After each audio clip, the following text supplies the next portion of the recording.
oyo barkina sanne oyo barkam yo an mbiyada Barama Diallo kaka annene albarka min sidiki jagayete anne prison to gonda annene modi jaga annene hen gonda e be jidi bonnude pulago jaran ko cugulo toksol nangudo wena badum prison an mbiyada Saydou yettore an ba felu man fan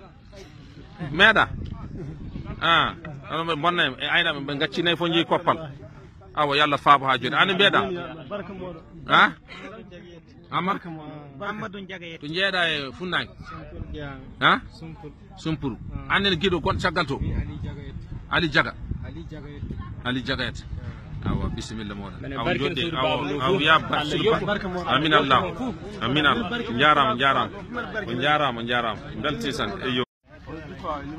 do galbal nyamane min goni hande jam hiire mo bibbe pulago miden to monsieur le président Boubou Cissé o gorko darnido pulago sanne on mo jiiton do ene jogi téléphone hande capande tato ene foti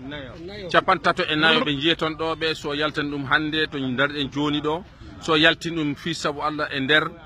wa kasso bibbe fulbe tan nangabe jiiton hodo gonnon bibbe fulbe bamte juude mon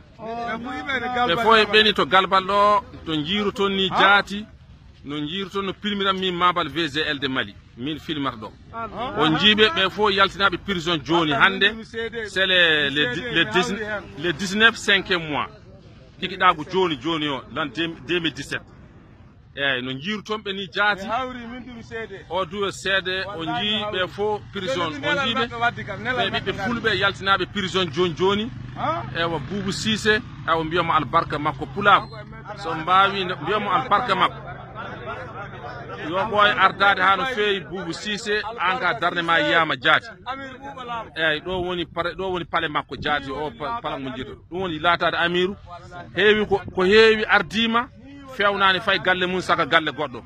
o ka galle mun jaati few galle janan jaati o fewni pulago o darni fewnude pulago dum non tinno den bibbe fulbe enene sen jidi wallede ballen ko e men wonona gongana pene ballen ko e men ndenten nangudire juude mon de dow wata ceerndeede jaati nangidireede jaati wala bibbe fulbe nangudire juude mon de wata ceere nangudiren bibbe fulbe nangudiren e gonta sertu fa lakara Boubou a jarama yo Allah yob moƴƴere tiyaba modon bismillah jarama aba